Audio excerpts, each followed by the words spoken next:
नमस्कार मित्रांनो, फिल्मी ट्रेंड मराठी चॅनलवर आपलं स्वागत आहे। मनोरंजन विश्वातील ताज्या बातम्या आणि रिसेंट अपडेट्स जाणून घेण्यासाठी आमच्या चॅनलला सबस्क्राइब करा। चला तर बघूया आजच्या अपडेट्स। मित्रांनो, गेल्या 2 वर्षांपासून चाहते मिर्झापूर सीझन 3 ची आतुरतेने वाट पाहत आहेत। आता या मालिकेचा दमदार ट्रेलर रिलीज झाला आहे। मिर्झापूर मालिका राजकारण, नाटक आणि रक्तपातासाठी ओळखली जाते। ट्रेलरवरून हे स्पष्ट झाले आहे की नवीन सीझन मध्ये देखील तुम्हाला या सर्व गोष्टींचं समृद्ध मिश्रण मिळेल। नेताजी त्यांच्या भाषणाचा सराव करताना ट्रेलरची सुरुवात होते। यानंतर येतो गुड्डू पंडित, जो मिर्झापूरवर राज्य करण्यास तयार आहे। हातात मोठा हातोडा घेऊन गुड्डूने चौकाचौकात स्थापन कालीन भैया यांच्या पुतळ्याची मोडजोड करताना दिसतोय। कालीन भैयाची मेहरू बीना त्रिपाठी आता गुड्डू सोबत आहे, त्यामुळे गोलू गुप्ता काहीतरी मोठे करण्याचा विचार करत आहे।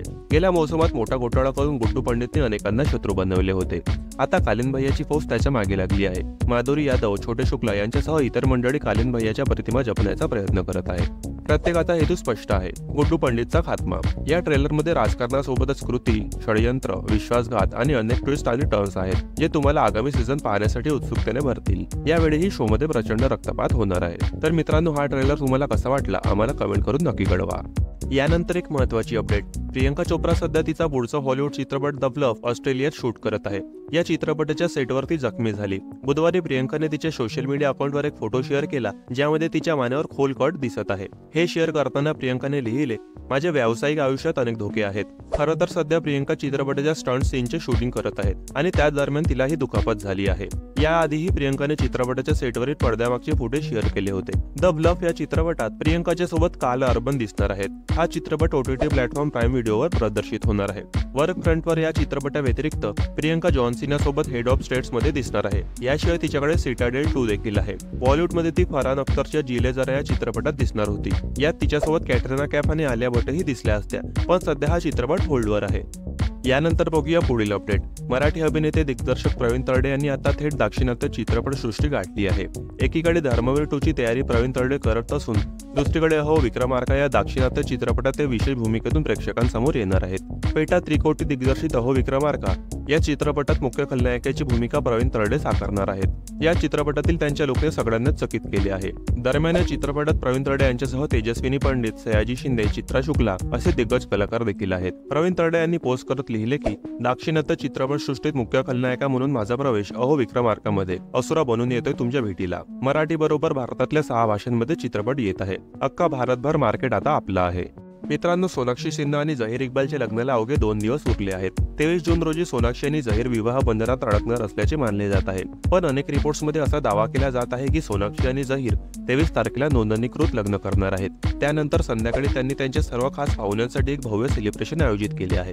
लग्नाच्या बातम्या दरम्यान अशीही चर्चा होती की सोनाक्षी सिन्हाचे वडील शत्रुघ्न सिन्हा आपल्या मुलीच्या या निर्णयावर नाराज आहेत आणि असे मानले जात होते की ते सोनाक्षीच्या विशेष दिवसाचा भाग नसतील। अलीकडेच एका मुलाखतीदरम्यान शत्रुघ्न सिन्हा यांनी शेअर केले की ते लग्नाला उपस्थित राहतील आणि तिला प्रेमाने आशीर्वाद देतील। अभिनेत्याच्या या वक्तव्यावर सर्व अफवांना पूर्णवेळ मिळाला आहे। आपल्या वक्तव्यावर शत्रुघ्न सिन्हा म्हणाले, मला सांगा हे कोणाचे जीवन आहे? ही माझी एकुलती एक मुलगी सोनाक्षीचे आयुष्य आहे, जिचा मला खूप अभिमान आहे आणि मी तिच्यावर खूप प्रेम करतो। ती मला तिच्या शक्तीचा आधारस्तंभ बनते। लग्नाला मी नक्कीच उपस्थित राहीन। सिन्हा पुढे म्हणाले की त्यांना जीवनसाथी निवडण्याचा पूर्ण अधिकार आहे। मित्रांनो, श्रद्धा कपूरने आपल्या बॉलिवूड कारकिर्दीत अनेक चांगल्या चित्रपटांमध्ये काम केले आहे। आपल्या व्यावसायिक जीवनापासून ते वैयक्तिक आयुष्याबाबत श्रद्धा कपूर चर्चेत असते। आता श्रद्धाने आपल्या रिलेशनशिपची कबुली दिली आहे। श्रद्धाच्या अफेअरबाबत चर्चा सुरू होत्या, मात्र त्यावर तिने भाष्य केले नाही। आता थेट तिने आपल्या रिलेशनशिपमध्ये असल्याचे सांगितले। श्रद्धा कपूरने आपल्या इंस्टाग्राम अकाउंटवरून स्टोरीवर एक पोस्ट शेअर केली आहे। तो झुटीमय मक्कारचा लेखक राहुल सोबत तिने आपला एक फोटो पोस्ट केला आहे। या फोटोत दोघेही एकत्र दिसत आहेत। श्रद्धाच्या चेहऱ्यावर स्मित हास्य आहे। या फोटोवर तिने कॅप्शन देत लिहिले की माझं हृदय तू ठेव पण माझी झोप मला दे यार।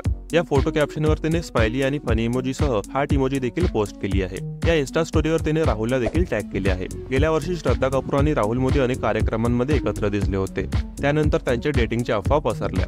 या वर्षी मे महिन्यात श्रद्धा कपूरने इंस्टाग्रामवर काही फोटो पोस्ट केले होते। त्यावेळी स्टारफिश आणि संकर्षल प्रिंटसह पर्पल कलरचा नाईट सूट परिधान केलेला फोटो तिने पोस्ट केला होता। या फोटोमध्ये दिसत असलेल्या तिच्या पेंडंटने सर्वांचे लक्ष वेधून घेतले होते। या पेंडंटवर आर हे अक्षर होते। यानंतर बघूया पुढील अपडेट। अभिनेता अभिषेक बच्चनने मुंबईत 15 कोटी रुपयांचे 6 अपार्टमेंट खरेदी केले आहेत। अभिनेत्याने बोरिवलीच्या ओबेरॉय स्काय सिटी प्रोजेक्ट मध्ये ही गुंतवणूक केली आहे। या 6 अपार्टमेंटचे एकूण क्षेत्रफळ 4892 स्क्वेअर फूट आहे, जे अभिनेत्याने 31,489 रुपये प्रति स्क्वेअर फूट दराने खरेदी केले आहेत। मनी कंट्रोलच्या अहवालानुसार हा विक्री करार मे महिन्यातच अंतिम झाला। हे सर्व 6 अपार्टमेंट बोरिवली पूर्व येथील वेस्टर्न एक्सप्रेस हायवेच्या बाजूला असलेल्या इमारतीच्या 57व्या मजल्यावर आहेत। नोंदणीच्या कागदपत्रावरून असे दिसून आले आहे की 6 अपार्टमेंटची नोंदणी 28 मे 2024 रोजी करण्यात आली होती, ज्यामध्ये 10 कार पार्किंग सुविधा आहेत। अभिषेकने यापूर्वीही ओबेरॉय रिअल्टी अपार्टमेंट मध्ये गुंतवणूक केली आहे। मित्रांनो, बॉलिवूडच्या ताज्या बातम्या आणि गॉसिपसाठी आमच्या फिल्मी ट्रेंड मराठी चॅनलला सबस्क्राईब करून बेल आयकॉनला नक्की प्रेस करा। भेटूया आपल्या पुढील व्हिडिओमध्ये। धन्यवाद।